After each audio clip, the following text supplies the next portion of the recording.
राज APICON 2023 central zone के इस Kota chapter द्वारा आयोजित साइंटिफिक कमेटी की ओर से आयोजित राजस्थान, मध्य प्रदेश, छत्तीसगढ़ और देश भर के आए सभी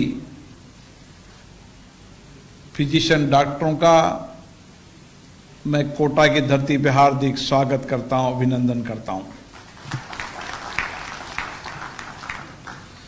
मुझे खुशी है कि एक एसोसिएशन एक छोटे से नन्हे पौधे की तरह लगी। चेन्नई में 1944 के अंदर इस एसोसिएशन की शुरुआत हुई और आज देश भर के अंदर 22,000 से ज्यादा चिकित्सक इस एसोसिएशन के अंदर है और सभी चिकित्सक लोकतांत्रिक प्रक्रियाओं से, चर्चा से, संवाद से, अपने अनुभव से, बेस्ट प्रैक्टिसेस से अन्य नए चिकित्सकों को जो कुछ भी उन्होंने जीवन में सीखा है, अनुभव प्राप्त किया है, बेस्ट प्रैक्टिसेस सीखी है, इस सेमिनार के माध्यम से साझा करते हैं। इसके लिए मैं आप सबको बहुत बहुत धन्यवाद देता हूं।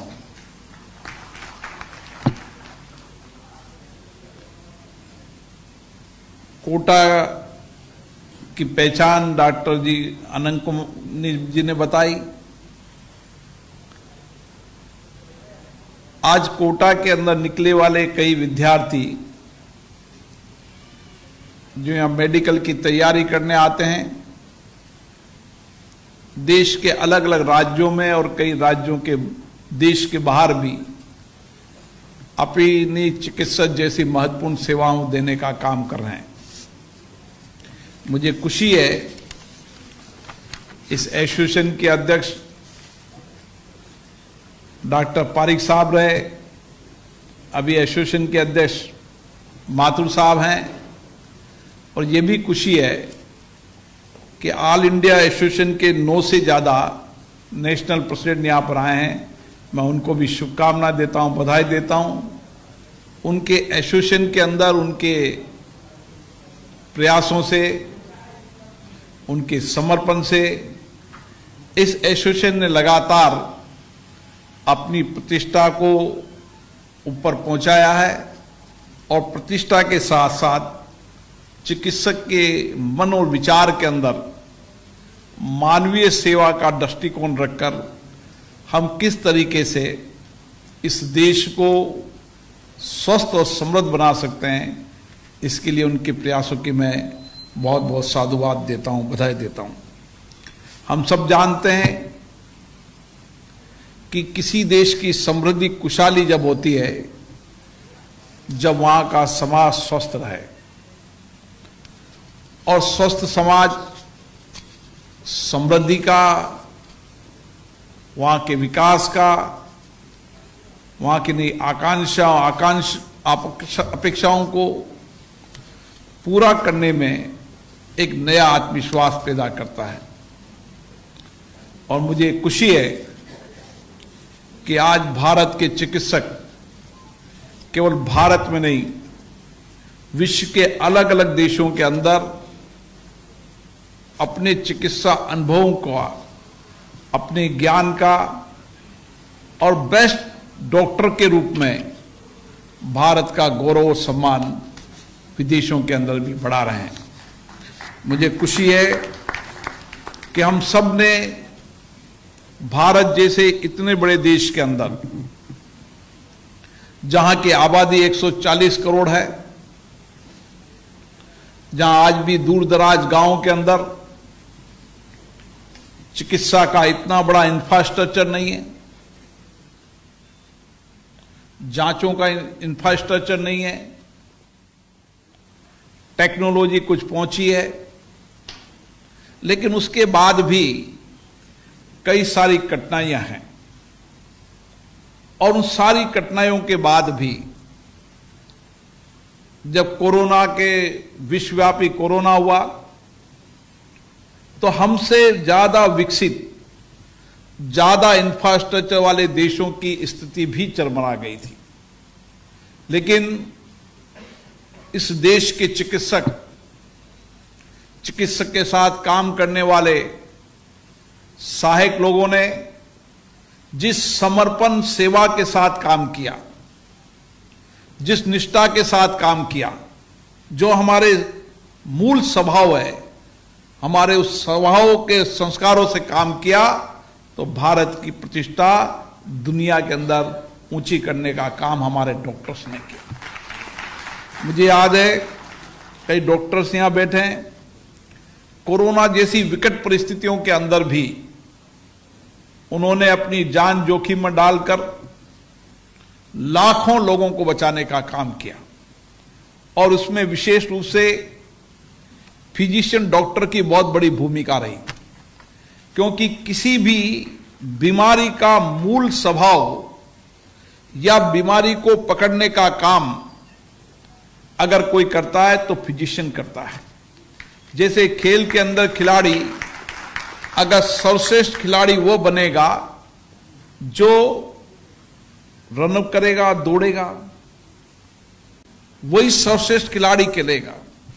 उसी तरीके मदर ऑफ मेडिसिन के अंदर मैं मानता हूं कि सबसे ज्यादा अगर भूमिका रहती है तो वो फिजिशियन डॉक्टर की रहती है। फिजिशियन डॉक्टर के पास आने के बाद भी, उसकी जांचों के बाद, फिजिशियन डॉक्टर अलग अलग डॉक्टरों को रेफर करने का काम करता है।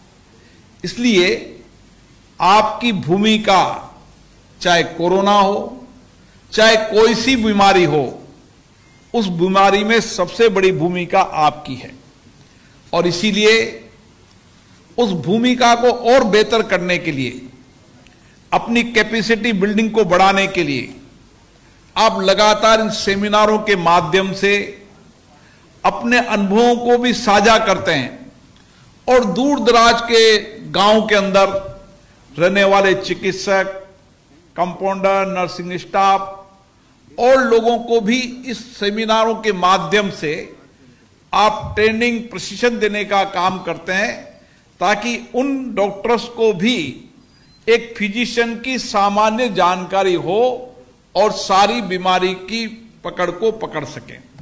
मुझे डॉक्टर पारिक साहब बता रहे थे कि यहां पर हम दूर दराज के डॉक्टरों को भी बुलाते हैं और उन डॉक्टरों को किस तरीके से, किस किस बीमारी के क्या क्या लक्षण हैं, उस लक्षण के आधार पर क्या क्या इलाज करना चाहिए, उसकी जानकारी भी देते हैं।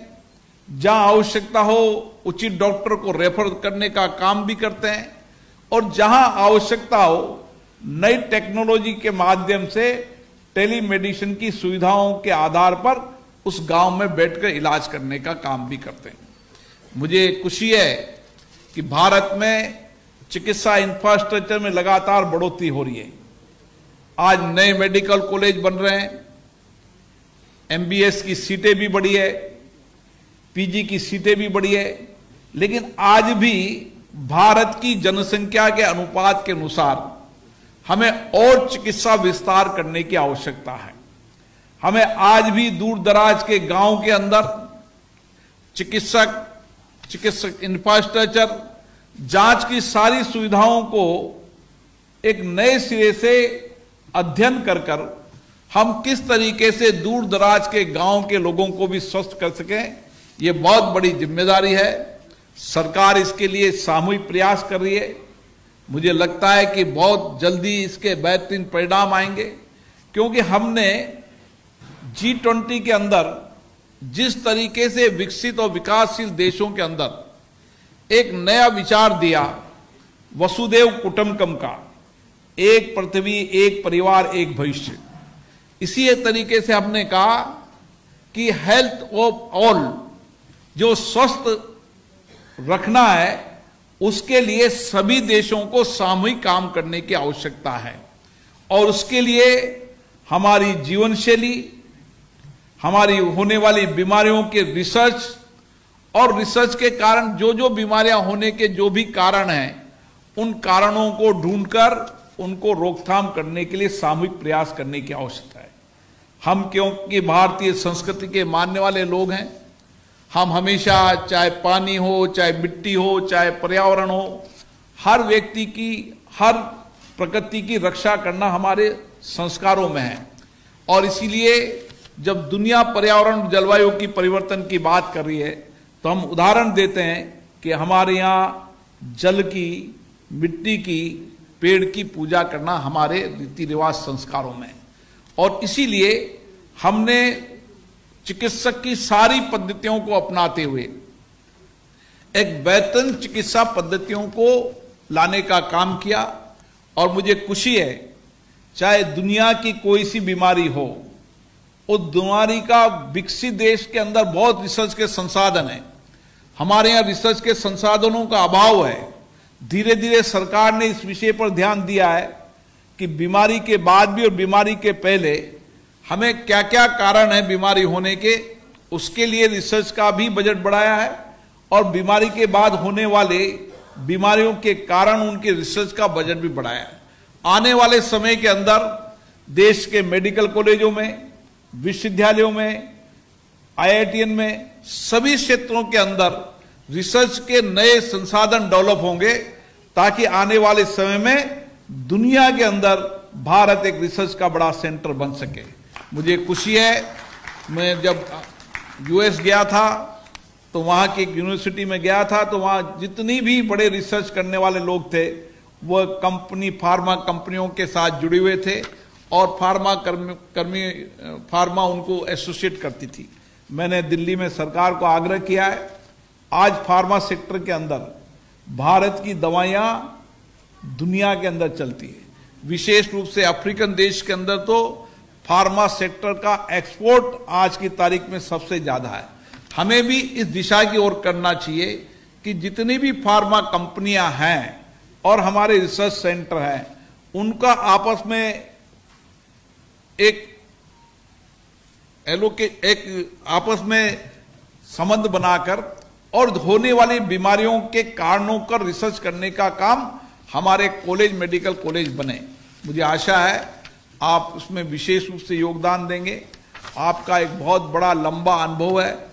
यहाँ जब चर्चा करेंगे, संवाद करेंगे, तो आप किस तरीके से हमारी नई टेक्नोलॉजी को भी अपनाएं और टेक्नोलॉजी के साथ साथ हम रिसर्च के अंदर क्या नए संसाधन कर सकते हैं, नए रिसर्च के क्या हम नए परिणाम दे सकते हैं ताकि दुनिया में एक नई दिशा दे सके। हमें खुशी है कि कोरोना के समय हमने, हमारे देश के डॉक्टरों ने, वैज्ञानिकों ने और रिसर्च कर वैक्सीन दिया जो दुनिया के अंदर सर्वश्रेष्ठ था और दुनिया ने उसको मान्यता दी। ऐसे कई सारे बीमारियों की रोकथाम का इलाज करने का काम भारत ने किया है, आप सब लोगों ने किया है, क्योंकि इसमें मूल रूप से फिजिशियन की विशेष रूप से भूमिका होती है। आज जो मूल बीमारी होती है वो मूल बीमारी हो, चाहे ब्लड प्रेशर हो, चाहे शुगर हो, चाहे कोई सी बीमारी हो, सारी बीमारी का मूल बीमारी इन चीज़ों से होती है और उसका बेहतरीन इलाज आप करते हैं। मुझे पता है कि